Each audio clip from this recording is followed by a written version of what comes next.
नमस्कार किसान भाइयों, स्वागत है आपका आपके अपने कृषि को समर्पित एकमात्र कार्यक्रम कृषि दर्शन के आज के अंक में। किसान भाइयों, जैसा कि हम सभी जानते ही हैं कि हमारे देश की सभ्यता और संस्कृति सदियों पुरानी है।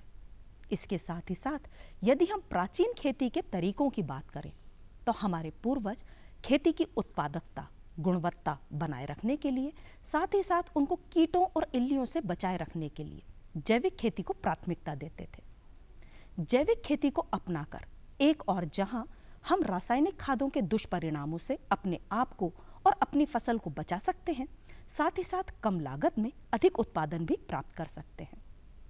किसान भाइयों, जैविक खेती के बहुत से तरीके हैं, लेकिन कौन से तरीके सही हैं ये जानना भी तो जरूरी है। तो चलिए आज के अंक में हम आपको इसी विषय पर जानकारी देंगे। लेकिन अब समय हो चला है कृषि के समाचार जानने का, तो अंक की शुरुआत करते हैं मंडी भाव के साथ में खबरें खेती की से।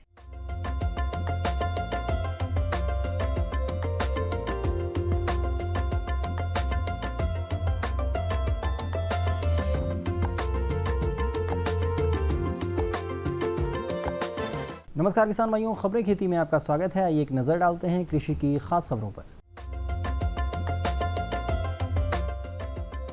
देश में गेहूं के रिकॉर्ड उत्पादन का अनुमान, गेहूं में चूहा नियंत्रण, अदरक के बीजों का भंडारण, पशुओं में अफरा रोग, किसानों को मौसम की सलाह।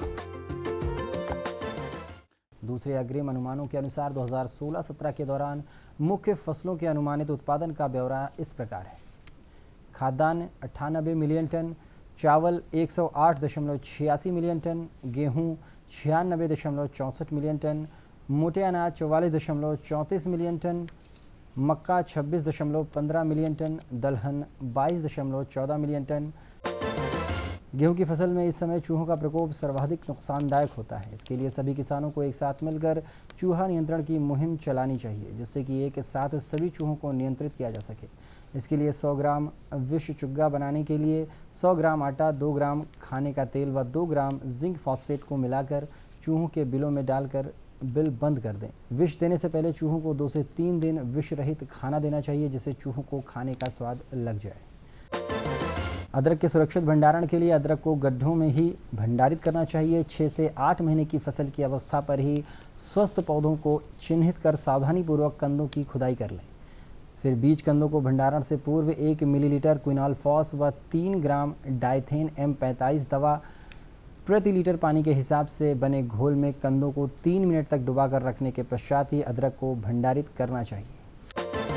आजकल के मौसम में पशुओं द्वारा बरसीम अधिक मात्रा में खा जाने के कारण उनमें अफरा हो जाने की संभावना बनी रहती है। पशु का पेट फूल जाता है, बेचैनी होती है, जुगाली करना बंद कर देता है। ऐसी स्थिति में स्थायी उपचार के लिए 10 से 15 ग्राम हींग, 50 ग्राम काला नमक, 50 ग्राम अजवाइन मिलाकर बारीक पीस लें तथा 1 लीटर गुनगुने पानी में मिलाकर पशु को सिर्फ एक बार पिलाएं। पशु को टहलाएं, मुंह खोलकर गुड़ चटाएं, जिससे पेट में बनी गैस बाहर निकल जाए। समस्या अधिक होने पर पशु चिकित्सक की सलाह भी ले सकते हैं। ग्रीष्मकालीन सब्जियां लगाने हेतु नर्सरी की तैयारी करें तथा बीज को कार्बेंडाजिम से उपचारित करें व तापमान नियंत्रित करने के लिए बुआई के साथ बीज शया पर धान की पुआल या सफ़ेद प्लास्टिक शीट डालें। किसान भाइयों, खबरें खेती में बस इतना ही। अब आप देखिए मंडी भाव और मुझे दीजिए इजाज़त। नमस्कार।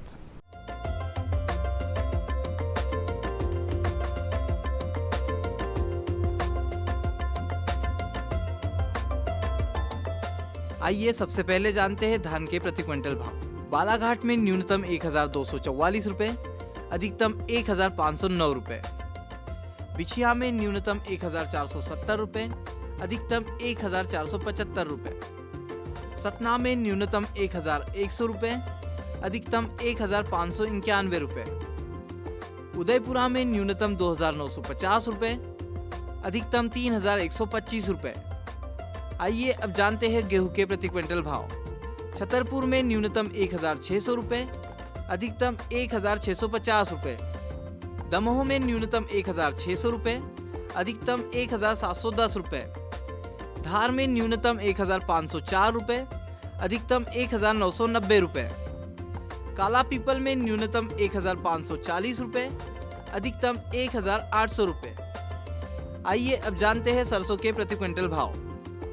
आगर में न्यूनतम 2,700 रुपए, अधिकतम 3,325 रुपए। मंदसौर में न्यूनतम 2,801 रुपए, अधिकतम 3,420 रुपए। श्योपुर कला में न्यूनतम 2,881 रुपए, अधिकतम 3,441 रुपए।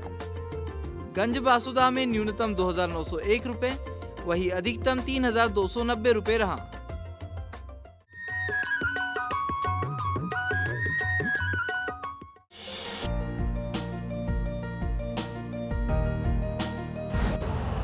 यूरिया का स्वदेशी उत्पादन 70 लाख टन बढ़ाने के लिए 6 उर्वरक संयंत्रों का उद्धार किया जा रहा है।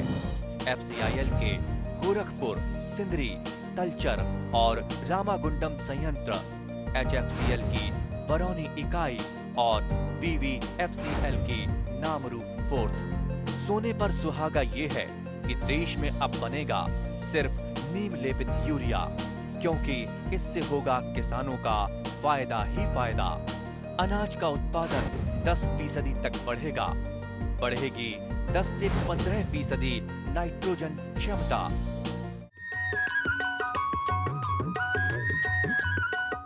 किसान भाइयों, खेती में रासायनिक खादों और कीटनाशकों के बढ़ते हुए प्रयोग के कारण हमारे स्वास्थ्य और फसलों के ऊपर रासायनिक दुष्परिणामों का खतरा पैदा हो रहा है। जरूरत इस बात की है कि हम जैविक खाद को बढ़ावा दें, साथ ही साथ जैविक खेती को अपनाएं।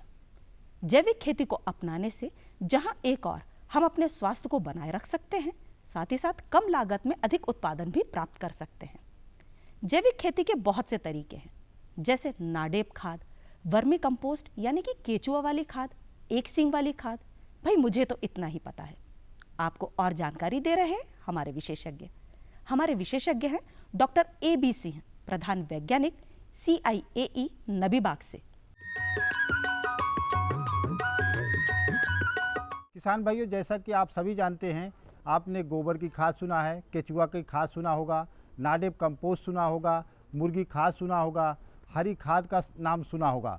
लेकिन इन खादों को आपको कैसे बनाना चाहिए उसके बारे में हम आपको यहाँ बताना चाहेंगे कि किसान भाइयों देखिए, पहला आपको हम बताएंगे केचुआ खाद कैसे बनाते हैं। केचुआ खाद में आपको बहुत आसान तरीका है। आपके घर के आसपास खरपतवार जो भी निकलता है, अगर उसको जैसे कि यहाँ आप देखिए हमने इकट्ठा किया हुआ है, और उसको जो है पहले गोबर के साथ और कचड़े जो भी पत्तियाँ हैं उनको हम पहले मिला के सड़ा लेते हैं।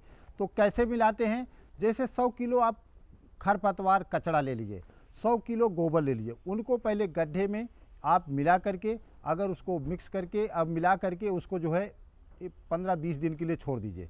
15-20 दिन के बाद आपको जब लगे कि हमारा एक कचड़ा जो भी हमने मिलाया गोबर के साथ आधा सड़ गया है, तो हो सकता है वो 25-30 दिन ले, 15-20 दिन, तो आप उसको निकाल के, इसका मकसद ये होता है कि उसमें जो गर्मी होती है वो निकल जाती है। दूसरी बात किसान भाइयों, जब वो आपको लगे कि इसका हमारा ठंडा हो गया, तो उसको निकाल करके गड्ढे या हिप में आप ढेर, जिसको बोलते हैं ढेर, बना के रख दीजिए।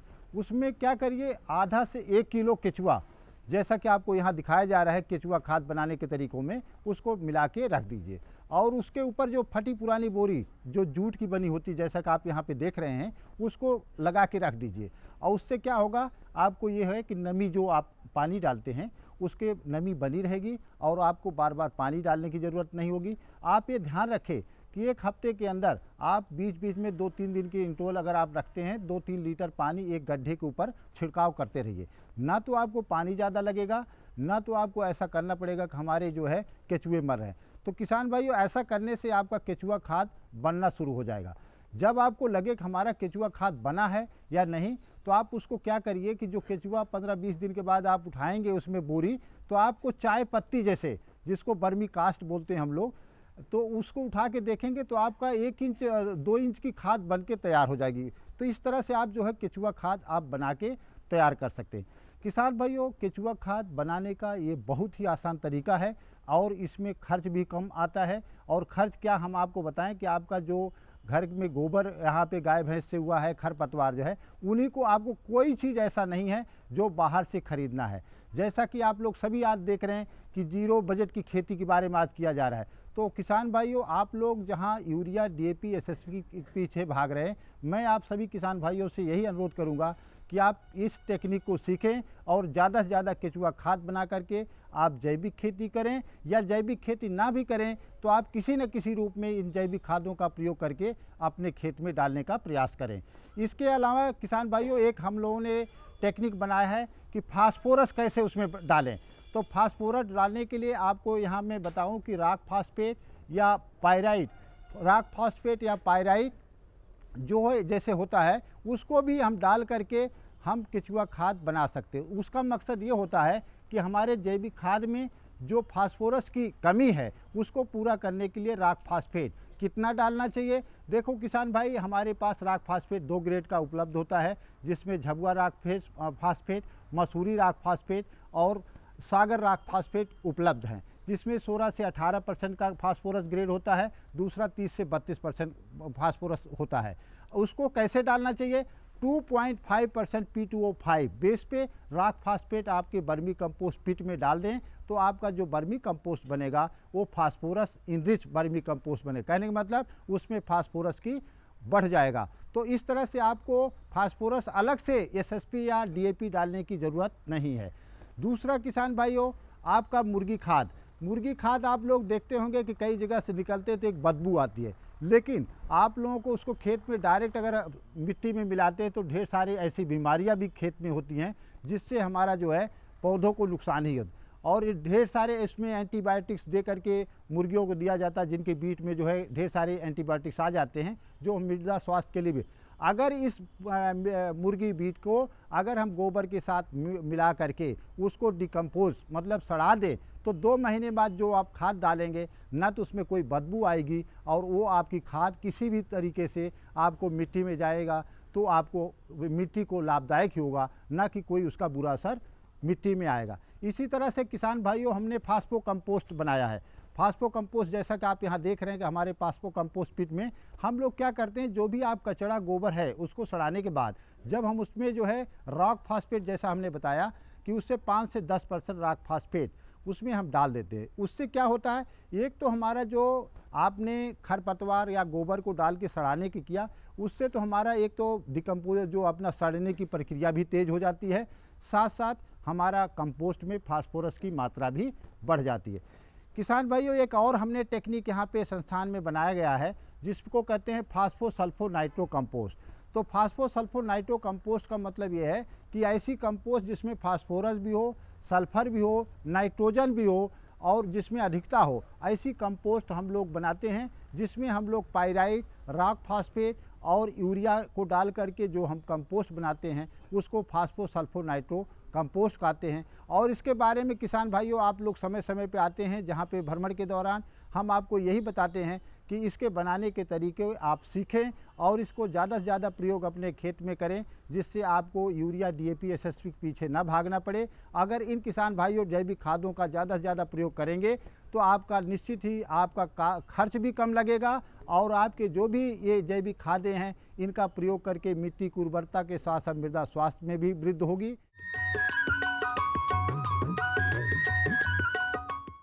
किसानों के हित में बड़ा कदम, प्रधानमंत्री कृषि सिंचाई योजना। हर खेत को पानी, प्रति बूंद अधिक उपज। सिंचाई के सही तरीकों और जल संरक्षण की नई तकनीकों के साथ बढ़ेगा जमीन का जल स्तर।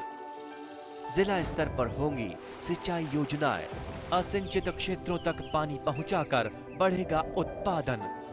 भारत सरकार की विशाल योजना प्रधानमंत्री कृषि सिंचाई योजना।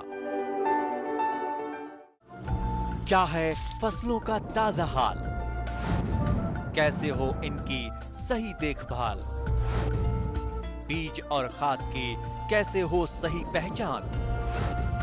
जानिए विशेषज्ञों के साथ, देखिए खेत खलिहान, सोमवार से शुक्रवार सुबह 7 बजे। डीडी किसान, बदलते भारत की शान।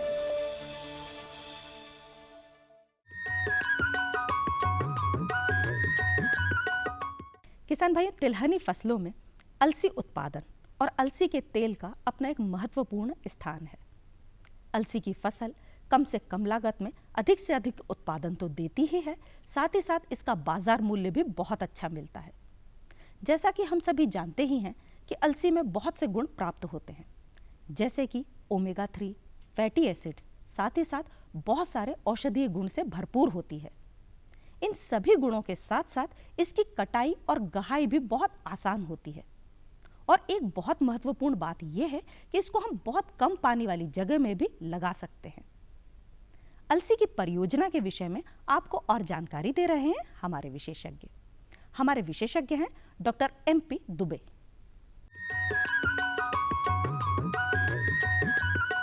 जो क्षेत्र है या क्षेत्रफल है अलसी के अंतर्गत वो कम हो रहा है, चाहे हम प्रदेश की बात करें चाहे हम देश की बात करें, किंतु अच्छी अच्छी प्रजातियां और उन्नत तकनीकी आने के कारण कम रकबे में भी उत्पादकता बढ़ी है।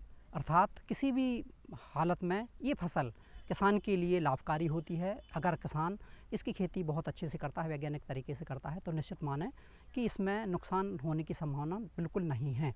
अभी पिछले वर्ष से इस का जो प्रीमियम है, इसके जो मार्केट रेट हैं, इसके जो मंडी के भाव हैं वो अच्छे होने के कारण किसानों ने इसका काफ़ी फ़ायदा उठाया है, लाभ कमाया है। और इसका परिणाम ये हुआ है कि इस वर्ष हमारे प्रदेश में 1,16,000 क्षेत्रफल बढ़ गया है, जो विगत वर्ष 1,10,000 था।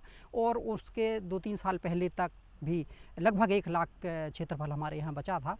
तो इसका ये संकेत है कि ये अलसी किसान के लिए फ़ायदेमंद है और निश्चित रूप से किसान इसको उत्पादित करके अपना लाभ अर्जित कर सकता है। जहाँ तक इस परियोजना के कहना चाहिए उद्देश्यों का सवाल है, तो ये केंद्र जो है ना मुख्य रूप से अलसी में असिंचित एवं सिंचित फसलें, क्योंकि इसमें 2 ही सिंचाई लगती है, तो दोनों पर भी काम करता है। और अभी तक हम लोगों ने किसानों के लिए 7 प्रजातियाँ भारत शासन से और मध्य प्रदेश शासन से विमोचित करवाई हैं। वर्ष 1999 में जवाहर अलसी 9 ये प्रथम वो थी हमारी जाति, ये असिंचित परिस्थितियों के लिए निकाली गई थी। इसके बाद 2004 में जवाहर अलसी 27, जिसको हम संयोग के नाम से जानते हैं, इसका विमोचन हुआ। इसके बाद जवाहर अलसी 66, जवाहर अलसी 67 और जवाहर अलसी 73, ये 3 प्रजातियाँ 66 और 67 वर्ष 2010 में, और JLS जो 73 है वो 2011 में किसानों के लिए भारत शासन द्वारा विमोचित हुई। इसके बाद अभी पिछले वर्ष एक प्रजाति जो सिंचित अवस्था के लिए हमने दी है प्रदेश के लिए, वो है जवाहर अलसी 79। और इसके बाद अभी जो हमारा अखिल भारतीय वर्कशॉप होता है, कार्यशाला होती है, जो परभनी में संपादित हुई थी, उसमें हमारी एक प्रजाति राष्ट्रीय स्तर पर चिन्हित की गई है। उसका नाम है जवाहर अलसी 95। ये भारत शासन के लिए प्रस्ताव भेजने के लिए लगभग तैयार है और कुछ ही दिनों में इसको भेजकर उस भारत शासन की अनुमति लेके विमोचन करवा के किसानों के लिए समर्पित की जाएगी। इस प्रकार से इस परियोजना का ये अभी तक का कहना चाहिए इसका जो पड़ाव रहा है। और जहाँ तक इसकी पैकेज की अगर बात करें तो मोटे तौर पर मैं किसान भाइयों के लिए बताना चाहूँगा कि मिट्टी तो वही है जो सभी फसलों के लिए वांछित होती है, इसमें कोई विशेष फ़र्क नहीं पड़ता। रेतीली मिट्टी को छोड़ के और बहुत भारी मिट्टी को छोड़ के 2 प्रकार की मिट्टियों को अगर हम छोड़ दें तो जो मध्यम मिट्टी होती है, दोमट मिट्टी होती है, सर्वोत्तम होती है। इसकी जो कहना चाहिए तैयारी है उसमें विशेष ध्यान रखना पड़ता है, क्योंकि इसका बीज छोटा होता है। तो इसकी जो टिल्थ है, फिजिकल कंडीशन ऑफ सॉयल, जिसको हम भौतिक दशा बोलते हैं, यानी अच्छी बनाना पड़ती है, महीन बनाना पड़ती है, ढेले रहित बनाना पड़ती है। और बोनी का जहाँ तक ताल्लुक़ है तो पहले हमारा जो बोनी का समय था वो अक्टूबर माह था, किंतु सोयाबीन के आने से हमारा जो खरीफ का क्षेत्र है, मतलब जो खेत हैं वो आच्छादित रहते हैं और अक्टूबर अंत तक हमारे खेत खाली होते हैं रबी मौसम के लिए। तो अभी तक के जो परिणाम हैं इनसे ज्ञात हुआ है कि अगर हम इस फसल की बोनी नवंबर के पूरे माह तक भी अगर हम कर देते हैं तो हमको किसी प्रकार का इस फसल में घाटा नहीं होता। ये फसल दोनों परिस्थितियों में पैदा की जाती है, सिंचित और असिंचित। सिंचित अवस्था में अगर हम न्यूट्रिशन की बात करें, पोषण की बात करें, तो 80 किलो नत्रजन, 40 किलो स्फुर, 20 किलो पोटास, 20 किलो गंधक और 5 किलो जस्ता प्रति हेक्टेयर पर्याप्त होता है। असिंचित स्थितियों में 40 किलो नत्रजन, 20 किलो स्फुर, 20 किलो पोटास, 10 किलो गंधक और 5 किलो जस्ता प्रति हेक्टेयर अनुमोदित है। जस्ता केवल हमको 3 वर्ष में अर्थात 6 फसलों के लिए 5 किलो देना है। ये हमको प्रत्येक वर्ष नहीं देना पड़ता है। पानी का जहाँ तक सवाल है, इसमें 2 पानी लगते हैं, 2 सिंचाइयाँ लगती हैं। पहला पानी 30 से 35 दिन पर, दूसरा पानी 60 से 65 दिन पर। अगर हमारे किसान भाई ये पूरा पोषण देने के साथ साथ अगर सिंचित अवस्था में 2 पानी देते हैं तो लगभग उनको 20 से 25 कुंटल प्रति हेक्टेयर किसानों के स्तर पर, किसानों के खेतों पर इसकी पैदावार मिलती है। और असिंचित परिस्थितियों में पैदावार 10 से लेकर 12 कुंटल प्रति हेक्टेयर तक हमारे किसान भाई लेने में सक्षम होते हैं। कहने का मतलब बहुत अच्छी फसल है और इसमें नुकसान की गुंजाइश बिल्कुल नहीं है, क्योंकि इसकी जो मार्केट रेट है, मंडी का जो भाव है, काफ़ी अच्छा है। इसके कारण हमारे किसान भाई इसमें बहुत अच्छा लाभ अर्जित कर रहे हैं। जहाँ तक रोग और कीड़ों की बात है, इस फसल में जितनी भी प्रजातियाँ आ रही हैं, इन नवीन प्रजातियों में, विकसित प्रजातियों में ना तो कोई कीट समस्या पैदा करता है और ना ही कोई बीमारी होती है। यदि अलसी की बोनी हम नवंबर के अंत तक कर दें, 28 नवंबर के आसपास तक अगर हम संपादित करें, तो हमारे जो क्षेत्र में जो एक कीड़ा आता है जिसको हम कलिका मक्खी बोलते हैं, बटरफ्लाई बोलते हैं, उसका भी प्रकोप नहीं होता। और जैसा मैंने बताया, बीमारियों की बिल्कुल ना के बराबर गुंजाइश है। हमारे क्षेत्र में कोई भी बीमारी बहुत ज़्यादा तकलीफ़ इस फसल को नहीं पहुंचा पाती, यानी उत्पादन में कोई गिरावट इस बीमारियों के लिए से नहीं आती। मतलब बीमारी मुक्त लगभग सभी प्रजातियां हैं। तो अगर किसान भाई इन सब चीज़ों को देखते हुए इस फसल का रकबा बढ़ाएंगे तो निश्चित मान के चलें, चूँकि मैं विगत लगभग 18 वर्ष से इस परियोजना में कार्यरत हूँ और मेरा जो अनुभव है उसके आधार पर जो हमने प्रत्येक वर्ष प्रत्येक प्रयोग की जो आर्थिक विश्लेषण हम करते हैं, उसके आधार पर मैं कह सकता हूँ, अगर हमारे किसान भाई इस फसल का वैज्ञानिक तरीके से उत्पादन करते हैं तो निश्चित रूप से उनको अन्य फसलों की तुलना में लगभग दोगुना लाभ वो अर्जित कर सकते हैं।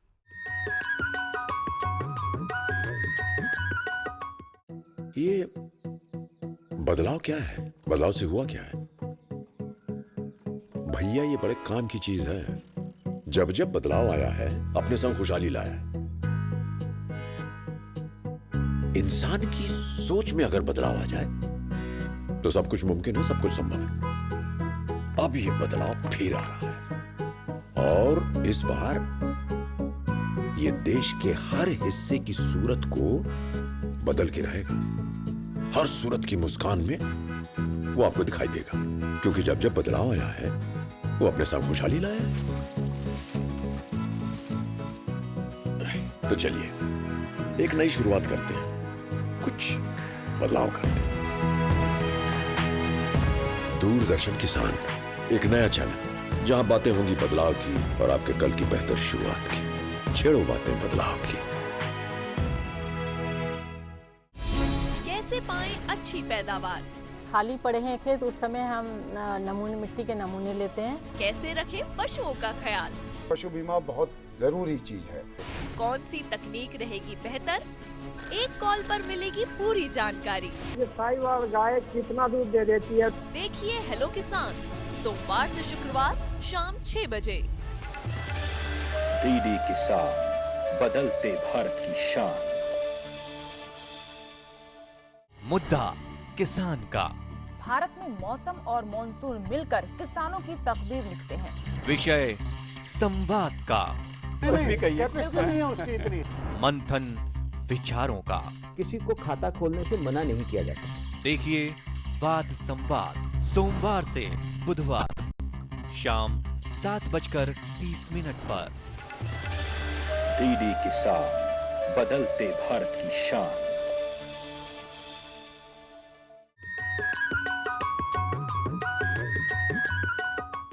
किसान भाई, ये तो था हमारा आज का अंक। निश्चित तौर पर आज के अंक के माध्यम से जो भी हमने आपको जानकारी दी है, जैसे कि आपने जाना कि जैविक खेती हम कैसे अपनाएं, उसके तरीके क्या क्या हैं, किस प्रकार से हम रासायनिक खादों के दुष्परिणाम से बच सकते हैं, कैसे हम अपनी भूमि की उर्वरा शक्ति बढ़ा सकते हैं, ये सब तो आपने जाना ही। साथ ही साथ अलसी की परियोजना के विषय में भी हमारे विशेषज्ञों ने हमको अच्छी जानकारी भी दी। ये सभी जानकारियां आपको निश्चित तौर पर लाभदायक होंगी। अगले अंक में फिर इसी प्रकार की कृषि संबंधित जानकारियों के साथ एक बार हम फिर उपस्थित होंगे। तब तक के लिए मैं पूर्वा आपसे आज्ञा चाहती हूँ। नमस्कार।